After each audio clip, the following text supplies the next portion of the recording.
दौंडला मी 1 महिन्यातून येतच असते आणि या भागातला सर्वांगीण विकास हा व्हावा याच्या बाबतीत आपण सगळेच कटिबद्ध आहोत।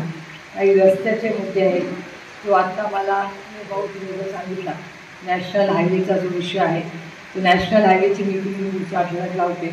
आपण सगळ्यांनी त्या मीटिंगला हजर राहू, आपण त्याच्यातून मार्ग काढू।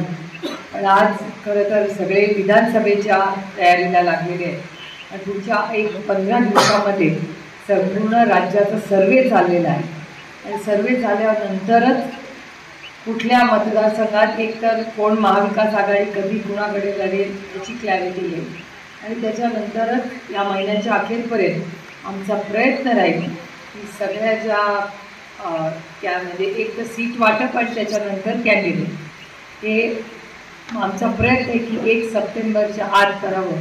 साधारण इलेक्शन हे नोव्हेंबरच्या 15 तारखेला येईल असं दिसतं आहे, म्हणजे 10 ते 20 मध्ये मतदान पण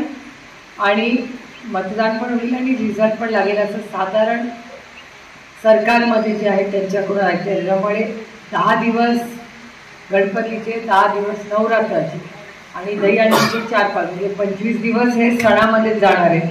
राहिले मला वाटतं 50-60 दिवसच राहतात।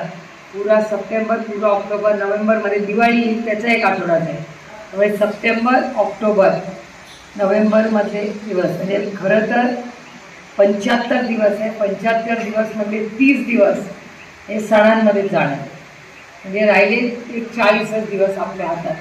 तर तुम्ही सगळे नेहमीच तालुक्यात फिरत असता, तालुक्यात प्रचंड जनसंपर्क आपल्या सगळ्या पदाधिकाऱ्यांच्या आधीपासून आहे, त्यामुळे त्याची मला काळजी वाटत नाही।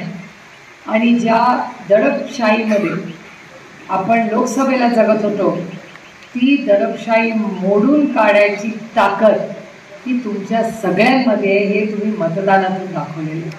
त्याच्यामुळे आज विधानसभेला तुम्हाला कोणी दम द्यायचा प्रयत्न करणार नाही, कारण का त्यांच्या लक्षात आलं आहे की दम दिला की मतं वाढत नाही, मतं कमी होतात।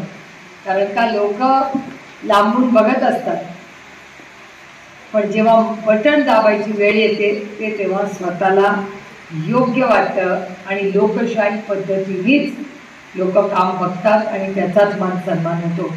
मला एकच आप्पासाहेब आपण अध्यक्षात म्हणून विनंती करायची आहे की काँग्रेस, शिवसेना आणि आपले सगळेच मित्रपक्ष त्यांना प्रत्येक पदाधिकारी तुम्ही तुमची लिस्ट द्या। त्या महाविकास आघाडीचा ग्रुप आहे त्याच्यात माझा कार्यक्रम टाकलाच जातो, पण कोणी त्या ग्रुपमध्ये नसतील तर त्यांनाही टाका, म्हणजे असं कुणाला वाटायला नको की बाबा मला निरोप मिळाला नाही। यायचं नाही यायचं त्यांचा चॉईस आहे, पण आपल्याकडून आपण कुठलाही कार्यक्रम घेतला तरी प्रत्येक मित्रपक्षाचा मान सन्मान हा आपल्याकडून झालाच पाहिजे असा माझा आग्रह राहील। कारण या संघर्षाच्या काळात हे सगळे ताकदीने आपल्याबरोबर उभे राहिले।